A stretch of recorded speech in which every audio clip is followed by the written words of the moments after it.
Muy bien, entonces en nuestra clase número 15 vamos a abordar este tema, la filología de los humanistas italianos y el genio universal de Erasmo. Este tema incluye los siguientes subtemas. Vamos a hacer una breve retroalimentación. Luego veremos los trabajos filológicos de los humanistas italianos que justamente nos interesan debido a que abordaron en sus estudios obras filosóficas de los antiguos griegos y también de Roma, pero no solamente obras de filósofos, sino también de historiadores, por ejemplo. Y también vamos a ver un poquito el rol y la importancia del humanista Erasmo de Rotterdam. Como ya les decía, este tema está dentro de la unidad 5, la filología latina medieval, y de hecho es la última parte de esta unidad.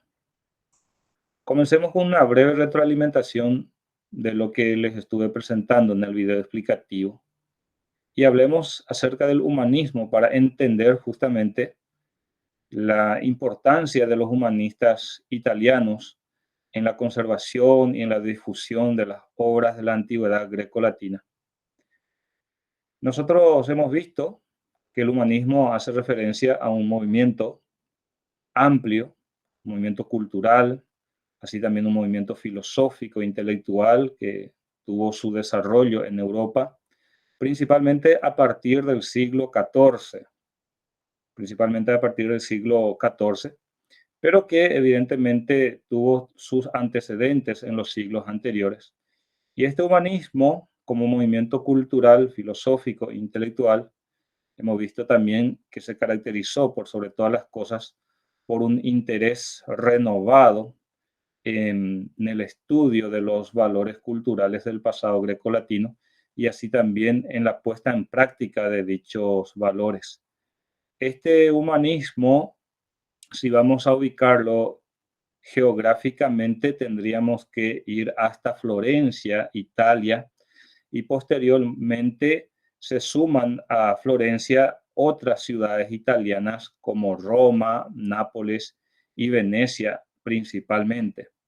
El objetivo principal de los llamados humanistas, posteriormente denominados humanistas ciertamente, era entonces el de recuperar esos valores morales, presupuestos morales y también estéticos que se aplicaban en la antigüedad greco-romana. Y para el efecto, evidentemente, se debía hacer un estudio minucioso, un estudio exhaustivo de los escritos antiguos. Y vamos a ver justamente en esta clase quiénes fueron los referentes de este humanismo italiano y cuál ha sido el aporte de cada uno de ellos en este proceso de estudio de la antigüedad greco-romana a través de sus escritos. Y ahí justamente hablamos de filología, la comprensión de una sociedad del pasado, de la humanidad en este caso, a través de los escritos. Ahora bien, ciertamente, como estuve haciendo referencia, el humanismo eh, se desarrolla principalmente a partir del siglo XIV. En ese sentido aparecen figuras como Petrarca, por ejemplo, Petrarca, Giovanni Boccaccio, principalmente en el siglo XIV en Italia. Pero es bueno entender que tiene sus antecedentes en los siglos anteriores, que desde una perspectiva histórica incluso se puede eh, rastrear hasta los siglos XII y XIII, que han sido justamente un periodo de grandes cambios y desarrollos culturales en Europa. Ahora, ¿por qué decimos justamente que esos siglos marcan, en cierto sentido, los antecedentes del humanismo? Porque en esos siglos encontramos un creciente interés en las cortes europeas en rescatar, por un lado, los textos y obras de autores clásicos griegos y romanos, por un lado, y no solamente en rescatar, un rescate sería en este caso una búsqueda, ¿no? Pero también se habla de la preservación de los textos. En este caso, la preservación, por sobre todas las cosas, a través de la reproducción y el análisis de estas obras, puesto que conocimientos para mantener un documento antiguo evidentemente no se tenía. Y aparte de eso, muchas de las obras que llegaron ya para el siglo XIV, estamos encontrando que eran más bien obras que habían reproducido a su vez las obras originales. O sea que, entre comillas, ediciones posteriores a las obras originales. ¿Cuál ha sido la importancia o la relevancia del humanismo? Que fue justamente crucial para que se pudiera transmitir ese conocimiento clásico, incluyendo evidentemente el conocimiento de la filosofía, y es por eso que estamos estudiando esto en nuestra carrera, a través de las diversas generaciones. Y evidentemente el humanismo, en un sentido amplio, sentó también las bases para el Renacimiento, que tenemos justamente en Italia y posteriormente se extienden en otras latitudes como España, Inglaterra, Holanda, Alemania y otros, ¿no? Desde una perspectiva filológica, el humanismo entonces tuvo las siguientes características. En primer lugar, había un culto a la forma clásica, es decir, el estudio de los, digamos, de los escritos antiguos, por sobre todas las cosas, lo que buscaba era extraer y posteriormente reproducir esa elegancia y esa precisión que se tenía en el latín clásico. Es decir, había un interés por reproducir ese latín clásico, ese latín culto, en un contexto en donde el latín evidentemente, si vale la expresión, había perdido su elegancia y en cierto sentido esa pureza que le había caracterizado al principio. Así también encontramos que entre los humanistas hubo un interés notable no solamente en el estudio de los clásicos griegos y romanos, sino también de los escritores cristianos, que fueron justamente asimilados también como, como, como las obras clásicas de la antigua Grecia y Roma. En este humanismo hay un resurgimiento del estudio del griego, con Petrarca y Boccaccio principalmente, y esto es un dato sumamente interesante, puesto que a lo largo de la Edad Media, si bien es cierto, el griego tuvo un lugar muy especial en el Imperio Bizantino, conocido justamente como Imperio Griego, en Occidente es como que había caído en el olvido. En el Oriente sí había perdurado justamente, se había convertido a partir del siglo VII incluso en el idioma oficial del Imperio Bizantino, el griego, ¿no? Pero en el caso de Occidente es como que, como les decía, había caído en una especie de olvido. Pero aquí hay un resurgimiento del estudio del griego con estos humanistas. Entonces, el humanismo, al final de cuentas, terminó convirtiéndose en lo que nosotros llamamos la filología, porque el humanismo se basó, por sobre todas las cosas, en el estudio de la antigüedad y en la necesidad de interpretar, criticar textos, etc. Entonces, de ahí la importancia del humanismo para dar un empuje sumamente relevante a la filología, es decir, al estudio de la cultura antigua a través de sus escritos. Estos son algunos de los puntos que estuvimos viendo la semana anterior. Ahora pasemos a la filología de los humanistas italianos. Y aquí les quiero presentar nada más brevemente, puesto que si vamos a hablar de cada uno de ellos sería sumamente interesante, pero lastimosamente por cuestiones de tiempo, evidentemente no podemos ahondar demasiado. Pero sí quiero presentarles algunos humanistas italianos y sus respectivos aportes. Y claro está, a partir después de la lectura de la bibliografía básica que les recomiendo y también la complementaria, podemos ahondar nuestro conocimiento al respecto. Y cómo no, comenzamos con Petrarca. Petrarca, justamente un poeta, considerado también filósofo, filólogo italiano del siglo XIV, como pueden ver, nace en 1304, muere a los 70 años, una edad bastante considerable para la época.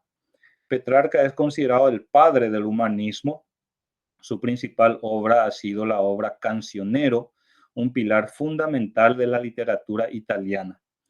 Al igual que Dante Alighieri y Giovanni Boccaccio, ellos son considerados, Petrarca con ellos, como padres de la literatura italiana, puesto que ellos ciertamente escribieron en latín, pero comenzaron a escribir en la lengua popular, o sea que en la lengua italiana en este caso.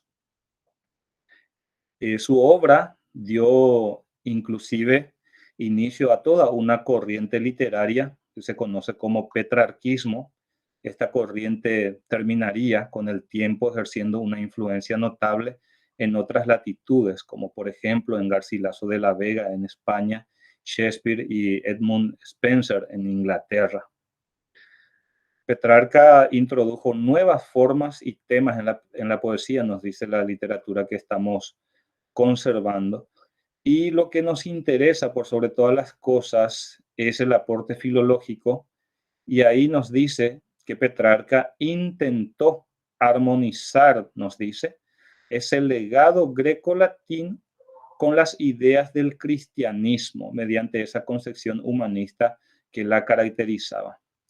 Puesto que con los primeros padres de la iglesia, por ejemplo, con San Agustín principalmente, es como que había una especie de divorcio entre el legado greco-latino y la herencia cristiana.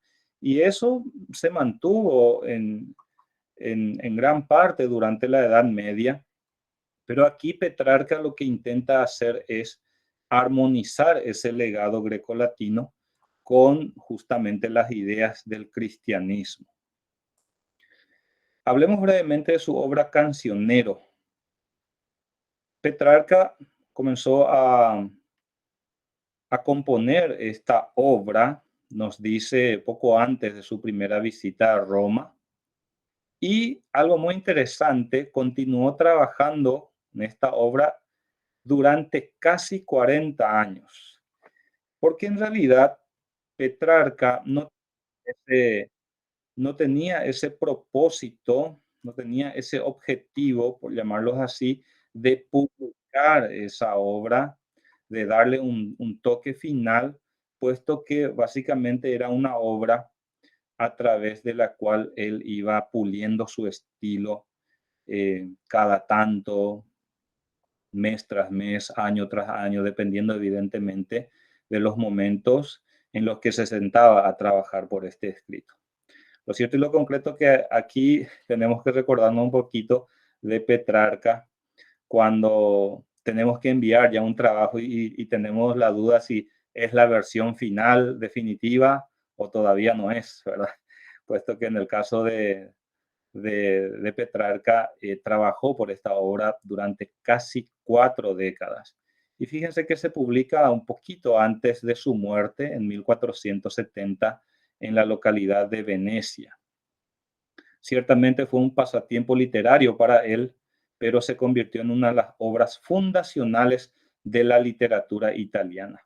Como le decía, previamente tenemos a Dante Alighieri, pero aquí tenemos por sobre todas las cosas a Petrarca iniciando esta literatura italiana. Al renglón seguido tenemos un contemporáneo suyo, un poquito más joven, ciertamente, nace también a principios del siglo XIV, Giovanni Boccaccio, nace en 1313, fallece en 1375, es decir, al año siguiente del fallecimiento de Petrarca, fallece también Boccaccio, más joven ciertamente que él.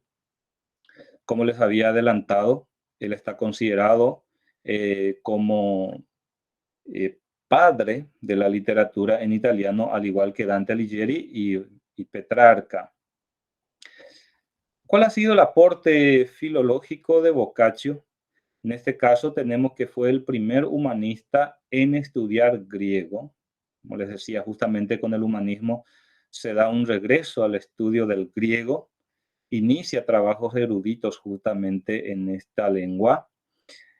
Y aquí tenemos ya a Boccaccio haciendo estudios de autores antiguos, realizando, por ejemplo, extractos, es decir, toma de notas de autores antiguos, para la formación de obras históricas, geográficas, mitológicas, para la contextualización justamente de las mismas. Incluso intentó encontrar una explicación alegórica, metafórica, de repente a la mitología griega y romana. Si bien es cierto, compuso varias obras en latín, es recordado por sobre todas las cosas por su obra de Camerón, escrito en italiano. Esta ha sido la obra o es la obra más conocida de Giovanni Boccaccio, y hablemos un poquito de él. De Camerón es un libro que tiene justamente el contexto de su surgimiento y de lo que se narra allí, pero básicamente tiene 100 cuentos escritos por él entre 1531 y 1351 y 1353. Algunos de sus cuentos tienen una extensión tal que incluso pueden ser tenidas como novelas cortas. En cada una de en cada uno de estos relatos eh, encontramos a Boccaccio tratando temas relacionados con el amor, la inteligencia humana, la fortuna, es decir, temas relacionados con el ser humano, las preocupaciones, los dilemas y también las virtudes del ser humano. Y de ahí es importante observar que esto no es algo, digamos, no es algo muy frecuente en esa época, sino más bien se estaba dando inicio a lo que después se terminó llamando el antropocentrismo, es decir, el ser humano como un objeto de preocupación. Encontramos una variedad de relatos, como por ejemplo, desde lo erótico hasta lo trágico, también relatos relacionados con ingenio, bromas, lecciones vitales, entre otros. Aquí tenemos entonces los dos principales representantes del humanismo italiano, con quienes básicamente se inicia todo este movimiento cultural. Francesco Petrarca y Giovanni Boccaccio, ambos del siglo XIV. Por eso es que siempre hablamos que el desarrollo del humanismo, por sobre todas las cosas, es a partir del siglo XIV, aunque tiene antecedentes en los dos siglos anteriores. Y estos, sin lugar a dudas, estos dos primeros que vimos son los más conocidos. Y a partir de ahora, a lo mejor van a aparecer algunos nombres que no son tan frecuentes en nuestros, digamos, en nuestros estudios, pero que vamos justamente a rescatar, en cierto sentido, del olvido y ver un poquito los aportes filológicos de estos llamados posteriormente humanistas. Tenemos el caso de Coluccio Salutati, también del siglo XIV. Ciertamente su juventud ya lo encontramos a él viviendo a mediados del siglo XIV. Salutati justamente estudió en una escuela de retórica de un amigo de Petrarca de nombre Pietro da Muglio.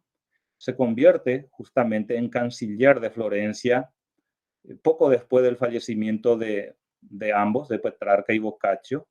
Tenemos aquí justamente en 1375 llegando a ese cargo de canciller. Es por esa razón que hablamos de Salutati como un humanista y político italiano. Además de buscar códices, recordemos justamente que los humanistas querían, se interesaban en el estudio de los escritos antiguos, y en primer lugar tenemos la búsqueda, y una vez que se encuentran dichos escritos, se procede al estudio de los mismos. Y aquí Salutati coleccionaba entonces esos escritos antiguos. Propugnó también la necesidad de la crítica textual. Esto es muy importante. Con Salutati prácticamente se inicia la crítica textual, puesto que en una de sus largas cartas de 1398, que aparecen en el epistolario, hace referencia a la necesidad de hacer una crítica textual. Y cuando hablamos de una crítica textual, estamos hablando de filología. Por eso nos dice Herrero que sus observaciones en punto a conjeturas y crítica del texto revelan en Salutati un gran instinto filológico. Es decir, la comprensión de la cultura greco-latina a partir de un análisis exhaustivo de sus obras escritas. A este señor ya lo hemos visto en la semana anterior, nuestro video explicativo, Lorenzo Valla. Justamente fue un humanista, orador, educador, filósofo italiano, considerado como pionero, padre de la crítica histórica y filosófica. Él ya es del siglo XV, como pueden observar, de la primera mitad del siglo XV, nace en 1407, fallece en 1457. Fue un gran conocedor del griego y escribió una obra sumamente importante que, si bien es cierto, aparece en nuestra bibliografía como Elegantiae Latinis Harmonis, al parecer se trata de Linguae Latinae Elegantia, es decir, la elegancia de la lengua latina, donde básicamente él presenta el estilo de Cicerón a ser seguido. Enseñaba retórica a mediados del siglo XV y, como les decía, se le considera a él como el fundador de la crítica histórica. ¿Por qué razón? Porque fue Lorenzo Valla quien impugnó, quien puso primero en duda y posteriormente, digamos, impugnó la autenticidad de un documento conocido como Donación Constantiniana. Este documento, que resultó ser un documento falso, era lo que la iglesia esgrimía o el papado esgrimía para arrojarse el dominio de extensos territorios en Occidente. Entonces, Lorenzo Valla determinó que ese documento era un documento apócrifo, un documento falso. Por lo tanto, el dominio de extensos territorios que la iglesia tenía en Occidente en realidad carecía de una legitimidad. Entonces, por tal razón es que se le considera él como el fundador de la crítica histórica. Es lo que muchas veces nosotros hacemos en las tesinas, en la tesis, cuando estudiamos a los documentos, ¿verdad? Hacemos una crítica histórica de las fuentes para determinar su validez. También tuvo la intención de corregir la traducción de la Biblia de San Jerónimo, que sabemos está considerado como uno de los padres de la Iglesia Latina, comparándola con el texto original en griego, aunque este proyecto al parecer no llegó a ejecutar. Pero fíjense su interés entonces en el estudio de estos escritos antiguos, que, como dije al principio, también permitió la transmisión de estas obras y de estos conocimientos a la posteridad. Seguimos con otros humanistas importantes, aunque no de renombre como los primeros que señalamos. Angelo Poliziano, humanista él, poeta, hermeneuta, notable filólogo italiano de la segunda mitad del siglo XV. Nace en 1453, para contextualizarnos un poquito. Este es el periodo bastante inestable en Europa a partir de la toma de Constantinopla por los turcos, y su muerte también se produce en un contexto histórico muy importante, puesto que Colón había llegado a a América en esos tiempos, en 1492. Policiano tradujo los libros 2, 3, 4 y 5 de la Ilíada, que ya hemos en su momento estudiado bastante la manera como se escribía, y él tradujo eso en hexámetros latinos.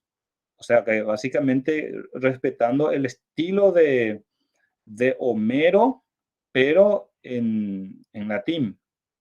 Al realizar este trabajo, recibió la bendición de Lorenzo de Medici y este ha sido después su mecena. Lo contrata a él como tutor para sus hijos, amigo suyo y su protector. Eso, cuando hemos estudiado en Historia de la Civilización, hemos visto también el importante rol de los mecenas para el trabajo de los renacentistas. Fue un filólogo que realizó una clasificación de la filología en la llamada metódica histórica mixta. También fue un gran maestro en el estilo, versificación latina, ciertamente, italiana y griega. Ocupaba cátedra de elocuencia griega y latina en Florencia en 1480. Como pueden ver, algunos de estos eran profesores, eran maestros también en centros de estudio de importancia. Realizó labor crítica sobre textos antiguos, corrigiendo muchos de ellos, incluyendo las llamadas pandectas, que no es otra cosa que el código de Justiniano, principalmente el digesto de Justiniano, basándose en un códice florentino. Realiza una enmienda justamente del código de Justiniano, de uno de esos libros, el digesto. Incluso ordenó en forma cronológica las obras de Cícero.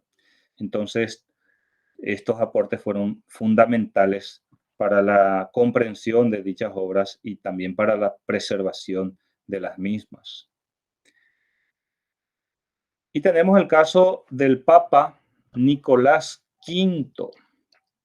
El Papa Nicolás V, nacido a finales del siglo XIV, fallecido a mediados del siglo XV, el vicentésimo octavo Papa de la Iglesia Católica. Su papado fue entre 1447 y 1455. ¿Cuál ha sido el aporte en este caso del Papa Nicolás V? Además de ordenar esa recopilación de toda clase de manuscritos habidos y por haber, también fue el fundador de la Biblioteca Vaticana, creando incluso una escuela de traductores que funcionaba aneja a la biblioteca, y allí muchas obras que estaban en griego se tradujeron al latín. En ese sentido, muy importante el rol de esta escuela creada por Nicolás V. Entre estos traductores había otros humanistas como Teodoro Gaza, Trebisonda, Cardenal Besarión, Lorenzo Valla, a quien hicimos referencia brevemente, Pollo, entre otros.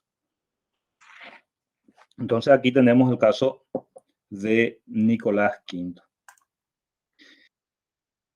Edgar, te escuchamos. Profesor, una consulta.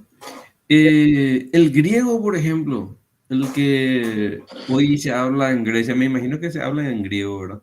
Sí, sí, sí, efectivamente, sí. Es el Ese griego. griego continúa teniendo sus raíces griegas, así como el que estamos estudiando en la Edad Media o inclusive Sí, el sí, Koiné. sí. Sí, sí. De hecho, la base de ese griego moderno es la koiné, justamente, con sus respectivas transformaciones a lo largo de la Edad Media. Pero sí, el griego moderno proviene también de la koiné. O sea que para ellos era fácil, o sea que hasta hoy en día debe ser fácil entonces tener de repente traducciones de algunos códices que sean griegos a otros idiomas directamente de la fuente, por ejemplo, del griego al español, traducir, ¿verdad? Y hay eso, Claro, y existe también todavía la cultura de que gente que está hablando en ese idioma, ¿verdad? No es un idioma prácticamente muerto como el latín, por ejemplo. Sí. No obstante, es bueno considerar también que inclusive una misma lengua, sin convertirse en un dialecto distinto, sufre cambios notables, ¿verdad? Y para nada más como un ejemplo, si nosotros tomamos el castellano de Cervantes, por ejemplo, ¿verdad? Y comparamos de repente con nuestro castellano, a veces nos cuesta un poco, Sí, sí. aunque así de forma general sí comprendemos hacia dónde apunta, ¿verdad? Y más o menos yo me imagino esa realidad también entre los griegos actuales, ¿no? Puesto Sí, sí. que ciertamente se trata de la misma lengua, pero con sus respectivas transformaciones que no las llevó a convertirse en un dialecto distinto, ¿no? Estamos hablando de la misma lengua en este caso. ¿Sabe por qué le pregunto, profesor? Sí, Porque, por ejemplo, con el judaísmo, por ejemplo, ocurrió que prácticamente la lengua desapareció y después ellos rescataron otra vez, prácticamente reaprendieron su idioma y hasta que hoy en día se habla otra vez en el idioma hebreo, vamos a decir, no sé, hebreo o sí, judaico. sí. Ujú, eh, hebreo. pero durante un buen tiempo se perdió, ¿verdad? Sí, sí. Y claro, no, y en ese sentido hay una ventaja, sin lugar a dudas, entre los griegos, en esa posibilidad que tienen de una comprensión más fácil, más rápida de lo que sería para gente que no maneja dicho idioma, o que incluso, como sería el caso si se tratase hoy en día de una lengua distinta, pero ciertamente estamos hablando de una lengua que evolucionó de la lengua koiné. Entonces, a grandes rasgos estamos hablando digamos, en términos idénticos o similares, para usar una palabra. Profesor, porque otra lengua también que prácticamente, no sé si alguien habla todavía en el mundo, ¿verdad? El sánscrito. Sí, sí, también. Es una lengua que vos tenés que ser un erudito único y aprender a, no sé si a hablar, pero por lo menos a decodificar para poder leer e interpretar esos escritos en sánscrito. Pero no hay más una cultura que hable, por ejemplo. Eso. Claro, claro, claro. Y también el griego antiguo, por ejemplo. Perdón, el egipcio antiguo, Ajá. por ejemplo, es otro caso también de un idioma que por mucho tiempo se perdió su comprensión y hasta que aparece Champollion y, y realiza esa, eh, como diríamos, interpretación, ¿verdad?, del idioma, de la escritura egipcia antigua, de la escritura jeroglífica me refiero, No ¿no? del copto, ¿verdad? Porque el copto hasta hoy ellos hablan, ¿verdad? ¿O no? El copto, no me refiero me refiero al jeroglífico El egipcio jeroglífico. antiguo, sí, Mm, antiguo. entiendo, profesor. Bueno, seguimos. Sí. Y tenemos tenemos aquí a otros humanistas italianos como Onofrio, Panfinio, y aquí tengo algunas citas que quiero compartir con ustedes. Nos dice Herrero a propósito de él, de Panfinio, que escribió sobre antigüedades romanas, también recogió cerca de 3.000 inscripciones y tuvo la intención de hacer un corpus con todas esas inscripciones del Imperio Romano. Recordando también que las inscripciones se realizaban en material físico duro, piedra principalmente, ¿no? El caso de Robortelli, él era un aristotélico, es decir, un estudioso de Aristóteles del siglo, ambos ya son del siglo XVI. Robortelli publicó una edición crítica de la obra de Aristóteles, Poética, realizando un erudito comentario, nos dice Herrero, y también la versión latina. Escribió en 1557 esta obra conocida como Una discusión sobre el arte crítico de corregir libros antiguos. Allí intentaba entonces establecer un método para corregir los escritos de los antiguos, teniendo en cuenta ciertas exigencias renacentistas como la enmienda y la interpretación. Entonces, Robortelli también tuvo su aporte importante difusión de la obra de Aristóteles. Y pasamos un poquito a Erasmo de Rotterdam, que ciertamente, como diríamos los de la camada antigua, ciertamente el holandés, ¿verdad? Neerlandés, pero a quien no podemos atribuirle culturalmente una patria definida, puesto que si bien nació en Holanda, Holanda dice Herrero, hoy en día la gente prefiere Países Bajos, pero debido a los varios viajes que realizó por gran parte de Europa, protegido por magnates, príncipes, reyes, básicamente por tal razón se lo denomina él como un genio universal. Fue filósofo, humanista, ciertamente, también filólogo, teólogo cristiano. Nació a mediados del siglo XV, más específicamente en 1465. Fallece en 1536.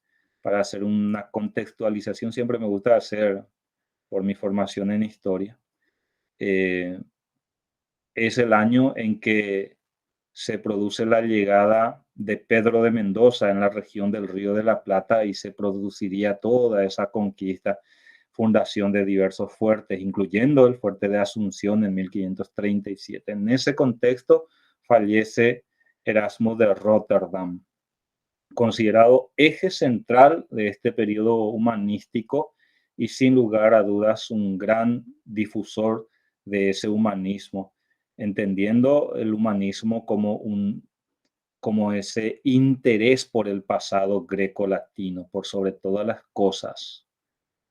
Fue enemigo de la llamada escolástica, también de los monjes. Esta crítica a la escolástica realizó en la obra Elogio de la Locura, una de sus obras clásicas de Erasmo de Rotterdam. Y termino señalándoles algunas informaciones más sobre él. No queremos agotar bajo ningún sentido a Erasmo de Rotterdam, pero es interesante entender que él realizó trabajos filológicos fundamentales, como por ejemplo la publicación de ediciones de griegos y latinos, incluyendo las obras de Tito Livio, que nos dice por vez primera aparecieron los libros 40 y también 45. Las obras de Séneca también aparecen con él, sobre todo la segunda edición. Otros aportes importantes de Erasmo de Rotterdam fue el haber realizado un examen filológico siguiendo a su vez los aportes de Lorenzo Valla del Nuevo Testamento. Hizo un examen filológico importante del Nuevo Testamento y también realizó una obra, un examen filológico de los llamados padres eclesiásticos, incluyendo las obras de San Cipriano y de San Agustín. Escribió un diálogo sobre la pronunciación correcta del habla latina y griega, considerada una obra filológica. En esta obra, Erasmo intentaba corregir esa defectuosa pronunciación de muchas palabras en ese entonces. También aparece esta obra de la doble abundancia de las cosas y palabras, que se considera un trabajo de estilística, es decir, un trabajo en donde Erasmo de Rotterdam abordaba la cuestión del estilo literario. Y bueno, por estas razones, por estas obras, por estos aportes, se lo considera él, como les decía, un gran difusor del humanismo en toda Europa y una figura central dentro de este movimiento cultural. Queda mucho por decir por cada uno de estos humanistas, pero creo que en cierto sentido, hacemos honor a sus aportes abordando, aunque sea fragmentos de su vida y de sus obras en esta clase. Esto ustedes van a encontrar más informaciones en Herrero. Son, digamos, escritos muy cortos. La bibliografía básica va solamente del 276 al 280, pero en ese mismo archivo encontrarán un texto complementario donde se abordan a otros humanistas de otras latitudes, incluyendo España, Alemania y otros lugares y sus respectivos aportes. Y al contrario de lo que muchas veces pensamos que el humanismo se extendió solamente hasta el siglo XV con el Renacimiento, en realidad el humanismo traspasó al Renacimiento y llegó incluso a siglos posteriores, hasta el siglo XVIII al menos, ya en otros, con otras características. Incluso hay una corriente que se conoce como un nuevo humanismo.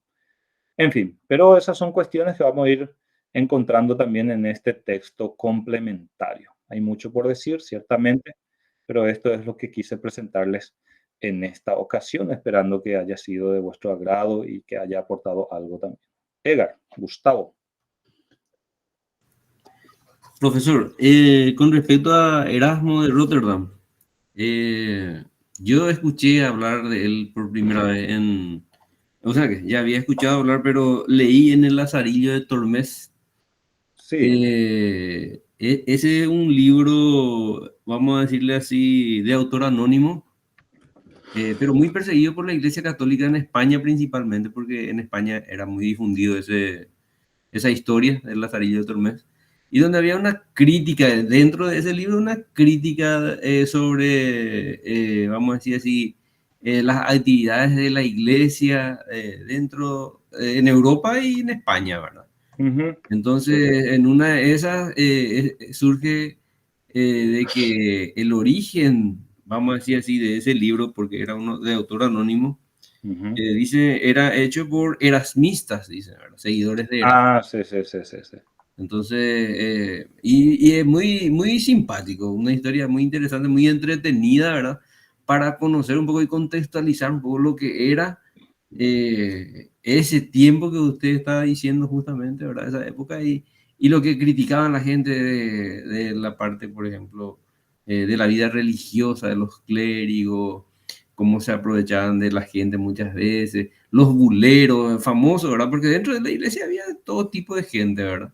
Sí, Y sí, los sí. vendedores de burlas papales, por ejemplo, Exacto. y es súper simpático, ¿verdad? Yo, por ejemplo, me entretuve mucho y ahora que usted empezó a hablar así de Erasmo de Rotterdam, entendí por qué dice, no, este habrá sido un erasmista y una persona que justamente criticaba el contexto de su época, ¿verdad?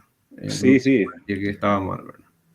No, Lazarillo Tormes realmente es una obra muy interesante. Es una obra muy divertida y vale la pena leer. Y como decías, el contexto en que surge realmente es un contexto del humanismo donde hay esa crítica a esa tradición de repente ciega, ¿no? Aquí estoy observando que esas ediciones, las primeras ediciones, son de mediados del siglo XVI. Sí. Y bueno, coincide con lo que venimos diciendo, ¿no? Un contexto de humanismo en donde hay esa crítica. Interesante. Y Lazarillo Tormes hay que leer, Sí, sin lugar hay a que leer. dudas. Sí, sí, Tal sí, vez sí. Bucata. Así es, una lectura muy amena. Ahora, un libro donde también hay mucho de lo que venimos diciendo es, sin lugar a dudas, eh, Don Quijote de la Mancha. Pero este sí ya requiere mayor paciencia. Ahí ya. Una paciencia confuciana, diríamos nosotros. Un poco estrés. Sí, sí, sí, así es. Y bueno, Edgar Acosta, algunas palabras finales, Kimberly. Por mi parte, profe, poca es mi injerencia en esta área, especialmente en lo que es el humanismo. muy poco estoy centrado, vamos a decirle, un poco nada de las lecturas con respecto a el Lazarillo de Tormes. En algún momento leí partes por el criterio de crítica que tenía hacia el lado de eclesial, pero nada de forma profunda, vamos a decirle. Lo que sí, de lo que pude tener en cuenta es del tema de que el humanismo, al entrar, básicamente, si tomamos como referencia el fútbol, entra con la taquilla alta, porque le deja de lado al teocentrismo y entra directamente con el término que habías usado anteriormente, el antropocentrismo. O sea, entrar directamente a lo humano, al pueblo, a la gente, orientado muy al humano y no al Dios. Por eso, de repente, cuando uno de sus precursores es teólogo, se vuelve un poquito complicado cómo separa la realidad del humanismo con su formación teológica. Es un poquito complicada esa parte de comprender de cómo puede ser nombrado como alguien precursor del humanismo estando dentro del contexto teológico. Y más todavía cuando la iglesia en ese momento era una suerte de... estaba en una lucha social, vamos a decirle, por ir expandiéndose dentro de ese pueblo que se estaba levantando entre 400 y 500, en lo que sería el siglo 14, 15, más o menos, había ya una revolución bastante interna de la gente contra la iglesia en sí, por la forma en que vivían y por la forma en que se involucraban dentro de lo que era el gobierno. Así es. Y ciertamente ahí es un punto interesante tener en cuenta, y a lo mejor por ahí vamos a comprender, ¿verdad?, que el paso de ese teocentrismo al antropocentrismo en realidad no es un paso al ateísmo ni a la negación de Dios, sino más bien a una consideración de la importancia del ser humano, digamos, como tal. Es decir, el ser humano deja de culpar todo a lo divino, tanto lo bueno como lo malo, y comienza a entender que es un sujeto que tiene voluntad, que tiene decisión, que tiene inteligencia, y que por tales motivos estaba llamado justamente a realizar diversas acciones para, para destacarse, ¿no? Y es cierto lo que decís también, en el sentido de que a veces cuesta entender que dentro de la misma iglesia aparecen críticas a la iglesia, ¿no? Y eso se entiende analizándolo desde una perspectiva en que realmente no es un paso a la negación de la divinidad, sino a la manera como se tomaba la cuestión religiosa y la cuestión de las tradiciones. Esto después, posteriormente, se retoma, lógico, con los filósofos de la Ilustración, ¿no? Edgar. Profesor, último para terminar. No, claro. Profesor, ¿sabes qué es lo que pasa? Yo, por ejemplo, me doy cuenta, lo que ocurrió con el humanismo y tipo de repente este grupo de gente del Renacimiento que comienza a replantear la existencia, ¿verdad? Replantear todo lo que ellos conocían como dado por sentado muchas veces por la iglesia. No es sacarle a Dios del contexto, vamos a decirle así, sino una reinterpretación de la presencia de Dios, ¿verdad? Porque había mucha manipulación en el tema religioso, ¿verdad? Justamente con el objetivo de mantener el poder sobre las masas, ¿verdad? Y enriquecerse a costa de eso también, ¿verdad? Entonces, los eruditos, obviamente, por más que eran religiosos, muchos de ellos decían, pero esto no es así. Lutero, por ejemplo, los reformistas, por ejemplo, era una reinterpretación de no querer sacarle directamente del foco, pero sí una reinterpretación religiosa más bien, como yo entiendo, ¿verdad? Y no, efectivamente es así. Si tomamos en cuenta la cuestión de la reforma de Lutero, estamos hablando, por un lado, con desacuerdos doctrinales, interpretaciones, y así también con la situación de decadencia y de corrupción que se está experimentando en ese momento, hasta el punto que hablamos de las clásicas ventas de indulgencias y otras cosas, otras prácticas, venta de reliquias y esas cuestiones que se alejaban bastante de lo que se predicaba inicialmente en el cristianismo, ¿verdad? O sea, se había convertido verdaderamente en un negocio bastante rentable, ¿verdad? Si bien es cierto, los partidarios muchas veces de estas prácticas le buscan la vuelta y vueltas, ¿verdad? Pero hay que reconocer que se estaba viviendo una época de decadencia y de corrupción principalmente en el papado en aquel entonces, principios del siglo XVI. ¿Verdad? Cosa que venía de antes, ¿verdad? Porque si analizamos también la vida de muchos papas, nos encontramos con muchas sorpresas, ¿no? Y así, profesor, por eso, volviendo otra vez al tema del Lazarillo de Tormes, ¿verdad? El bulero, el que vendía las bulas, era el que a mí, el personaje que me llamaba demasiado la atención, ¿verdad? ¿Qué decía? Él vendía las bulas papales, y para decir que las bulas papales eran escritos, ¿verdad? Supuestamente escritos del Papa mismo, con puño y letra, y él vendía como una reliquia milagrosa en las iglesias, ¿verdad? Entonces él era un sacerdote que recorría, vamos a decir así, y un itinerante. ¿Y qué hacía para convencerle a la gente de que sus bulas eran milagrosas? Calentaba un brasero debajo de su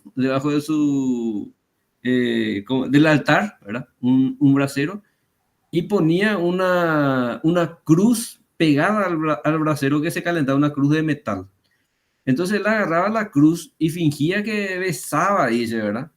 Pero no besaba de lejos, la gente no notaba. Después le invitaba a un fiel que bese la cruz y besaba y se quemaba la boca, ¿verdad? Entonces salía con una ampolla ahí y decía, no, le quemó porque es pecador. Entonces este tipo tiene milagro y ahí vendía todas sus bulas papales, ¿verdad? Y el Lazarillo de Tormes, él veía todo de atrás del altar, él veía toda la manipulación que hacía el sacerdote, ¿verdad? Entonces, ¿cómo se dice? Era una manipulación generalizada, ¿verdad? Y de ahí vienen también las críticas justamente de algunos religiosos seguramente más comprometidos que decían, no, pero esto no puede ser así, ¿verdad? ¿Entendés? Así mismo es. Me hizo recordar de la llamada Ordalía de Fuego, ¿no? Un sistema judicial propio de los hermanos en donde al acusado se tenía que tomar una barra de hierro calentado y si se quemaba y si se ampollaba es porque era culpable. Y si no, no, ¿verdad? Y así, haciendo un poquito un paralelismo. Así. Bueno, estimados, estamos llegando a la parte final de nuestro módulo, porque como les decía, tenemos 16 clases, pero la siguiente va a ser ya asincrónica y ahí les voy a presentar probablemente el trabajo ya que van a realizar. Como les decía, voy a proponer a coordinación que sea un control de lectura, profundizando un poquito más o sea, realizando un trabajo un poco más complejo, un poco más amplio de lo que serían los trabajos parciales, pero básicamente siguiendo ese mismo esquema, ¿no? Es decir, lectura, respuesta de ciertas preguntas, síntesis de ciertos capítulos, comentarios, cosas por el estilo, para que de ese modo cerremos esta unidad y también nuestro módulo. Le agradezco muchísimo a ustedes en particular por la presencia continua y también el reporte en el grupo, puesto que tener como dije en otra ocasión, tener un retorno es muy importante porque todo lleva su sacrificio, todo tiene su sacrificio. Hay domingos que uno pasa leyendo, investigando, haciendo PowerPoint, haciendo videos.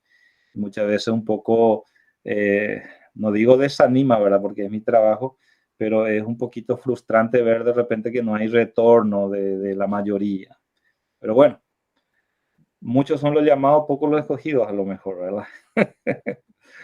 Así que vamos en ese camino. Y bueno, es probable que nos veamos nuevamente en el siguiente semestre, pero seguiremos en contacto hasta que termine este proceso con el examen final en julio. Muchas gracias, profesor. Gracias a usted. Gracias, profesor. Gracias. Buenas noches. Hola, compañero. Buenas noches. Buenas noches. Buenas noches.